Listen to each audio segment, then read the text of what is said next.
अस्सलाम वालेकुम, good afternoon.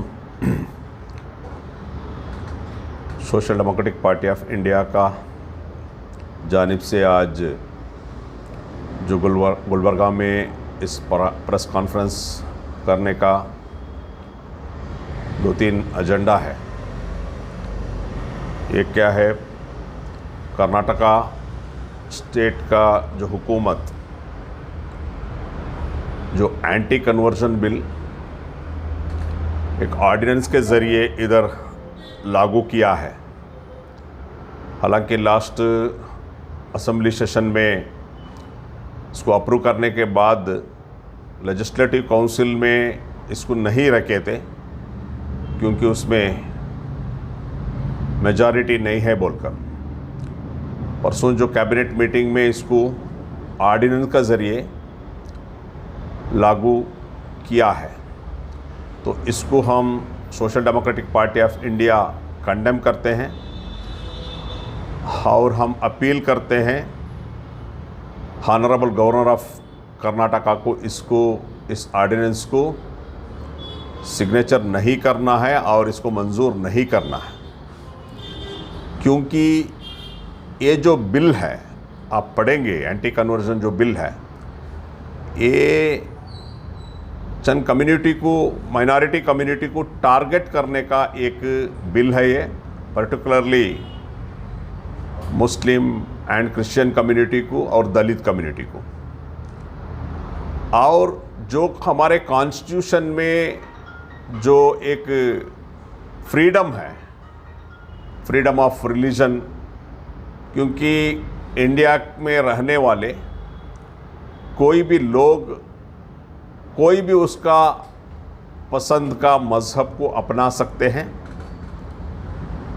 एक मज़हब से दूसरा मज़हब उसको पसंद आया तो वो जा सकते हैं, उसका प्रोफेस कर सकते हैं।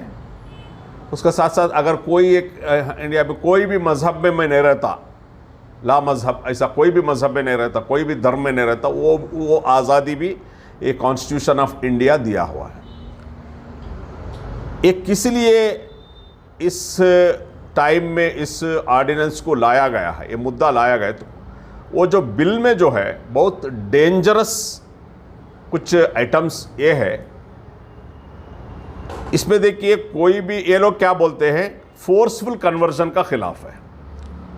देखिए, फोर्सफुल कन्वर्जन का खिलाफ अभी भी अगर कोई भी किया था, अभी भी बहुत सारा लॉस आज ऑलरेडी मौजूद है। 295 है, अलग अलग। अगर किसी को फोर्सफुली कन्वर्जन करते तो वो अभी जो भी ऑलरेडी आईपीसी में है उसका मतलब कंप्लेंट कर सकता है। ये जो नया बिल में ये लोग लाए हैं, कोई भी अगर कन्वर्जन किया, कोई भी आदमी कंप्लेंट कर सकते हैं।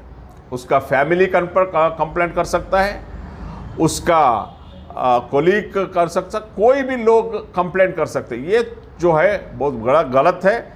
ये जो संघ परिवार के लोग इसका जो मिसयूज़ करेंगे और बहुत बड़ा जुल्म हो जाएगा इसमें। और दूसरा, ये जो कोई किसी को एक इल्ज़ामात लगाते हैं फोर्सफुल कन्वर्जन का, वो अपने आप को खुद इसको यानी कि नहीं किया बोल प्रूव करना पड़ता है कोर्ट में। ये बहुत बड़ा जुल्म है और एंटी कॉन्स्टिट्यूशनल है। और ये जो फ्रीडम है, जो इंसान का एक फ्रीडम होता है, उसका फ्रीडम का एंटी है। तो इसको हम कंडेम करते हैं और हम social democratic party of India ये तय किया है, इसको हम कर्नाटका हाई कोर्ट में इसको हम लोग चैलेंज करेंगे। इसको हम लोग चैलेंज करने का ये डिसीजन भी लिया है।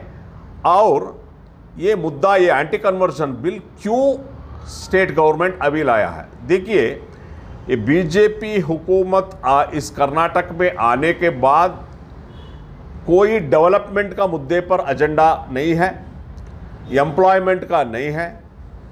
जो कोविड का बाद हैंग का इकोनॉमी जो डिस्ट्रक्शन हो चुका है, वो नीचे जाकर जॉब जा चुका है, इसको रिकवर करने का कुछ मेजर्स, कुछ पॉजिटिव मेजर्स ये नहीं लिया गया है। टोटली इस गवर्नमेंट फेल्यूर हो गया। इस फेल्यूर को छुपाने के लिए ये ऐसा एक कम्युनल एजेंडा ये लोग लेकर आए, क्योंकि कोई भी आदमी ये नहीं पूछा कि, क्योंकि इधर आउट ऑफ 224 एमएलए कोई भी नहीं पूछा एक एंटी कन्वर्शन बिल लाओ। यानी हम पूछना चाहते हैं हुकूमत से, ये कितना ऐसा फोर्सफुल कन्वर्शन का पूरा कर्नाटक में कितना कंप्लेंट दर्ज हुआ है अब तक, वो तो डिबेट होना चाहिए। शर्म आना चाहिए इस गवर्नमेंट को, इतना बड़ा एक बिल आप ला रहे, आप डिबेट, पब्लिक डिबेट के लिए तैयार नहीं है। जो अपर हाउस है, जो इंटेलेक्चुअल हाउस जो बोलते हैं, उसमें रख के डिबेट करने के लिए आप लोग तैयार नहीं है। पब्लिक में एक डिबेट रखने के लिए तैयार नहीं है। पब्लिक को इतना तो बताओ, कर्नाटक के अंदर एंटी फोर्सफुल कन्वर्जन का कितना एफआईआर लॉन्च हुआ है, कितने लोगों को अब तक उसका ऊपर यानी कन्विक्ट हुआ है, ये बताने के लिए तैयार नहीं है। जो गवर्नमेंट का फेल्यूर को छुपाने के लिए ये एंटी कन्वर्शन बिल ला लेकर है, इसको हम लोग एहतजाज भी करेंगे, कोर्ट में भी हम लोग इसको चैलेंज करेंगे। एक मिनट। नंबर टू, हम आपका माध्यम के रूप से ऑलरेडी हम लोग एक महीने से एक चल रहे हैं, इमीडिएटली कर्नाटक में प्रेसिडेंट रूल आना चाहिए, क्योंकि टोटली कर्नाटक का हुकूमत बसवराज बोम्मई का लीडरशिप में जो मुख्यमंत्री का होने के बाद टोटली फेल्यूर है। फेल्यूर कहाँ है? एक तो करप्शन, हर दिन एक करप्शन, और हर दिन बच्चों का, जो आंगनवाड़ी बच्चों का एक का स्कैम हुआ, बच्चों का स्कूल का यूनिफॉर्म तक नहीं छोड़े उसमें स्कैम हुआ, बिटकॉइन का बहुत बड़ा करोड़ों का एक ये हुआ, वो भी अभी ऐसा ही छुपाने के लिए कोशिश कर रहे हैं। और प्रोफेसर्स, स्कूल असिस्टेंट प्रोफेसर्स का जो एम्प्लॉयमेंट में यानी रिक्रूटमेंट में, उसमें बहुत बड़ा एक घोटाला हुआ। हाल ही में जो चल रहा है पीएसआई का 300 करोड़ का घोटाला है, 300 करोड़ का एक घोटाला है ये जो पीएसआई का जो स्कैम चल लेकर है ऐसा। और 40% कमीशन का कर्नाटक का हिस्ट्री में कॉन्ट्रैक्टर एसोसिएशन ऑफ कर्नाटका खुद नरेंद्र मोदी को लिख के हैं कि कर्नाटका का हुकूमत का जो मिनिस्टर्स, एमएलएस, रिप्रेजेंटेटिव 40% कमीशन पूछ रहे हैं। तो इतना बड़ा बदनाम ये लोग कर्नाटक को किए हैं, इन लोग इमीडिएट इधर प्रेसिडेंट रूल होना चाहिए। जो पीएसआई का स्कैम में अब तक क्यों होम मिनिस्टर रिजिग्नेशन नहीं किया? ये 1 मिनट भी बैठने के लिए लायक नहीं है, क्योंकि ये जो पीएसआई का जो स्कैम हुआ, ये रिक्रूटमेंट सेल जो है पुलिस का रिक्रूटमेंट डिपार्टमेंट में हुआ है। जो ओएमआर शीट का हो या दूसरे जो भी हो, वो जो है पूरे ऑफिसर्स, अगर एक हुकूमत का रिक्रूटमेंट का जो डिपार्टमेंट का लोग ही स्कैम में इन्वॉल्व होते हैं, तो क्या भरोसा रहेगा आवाम को ये रिक्रूटमेंट का प्रोसेस के? 300 करोड़ रुपीस का जो घोटाला हुआ है, तो इसलिए हम, और दूसरा, हर दिन एक एंटी मुस्लिम, एंटी क्रिश्चियंस ले लेकर आ रहे हैं, यानी कि टोटली लॉ एंड ऑर्डर इधर फेल्यूर है। हर दिन जो भी गुंडे लोग अलग अलग इश्यूज को लेकर तंग कर लेकर है, इसमें यह महसूस होता है कि इधर रूल ऑफ लॉ है या नहीं है, ऐसा एक महसूस होता है। हर एक दिन एक इशू, मुस्लिम बिजनेस को बाइकआउट करने का इशू, हलाल का इशू, हर दिन एक इशू लेकर जो माहौल है वो माहौल बिगड़ने का कोशिश करें, मगर गवर्नमेंट खामोश है, इसको रोकने का कोशिश कर लेकर नहीं है। यानी कि ओवरऑल हम कर्नाटका को देखेंगे तो लॉ एंड ऑर्डर सिचुएशन हो, करप्शन हो, टोटली फेल्यूर है।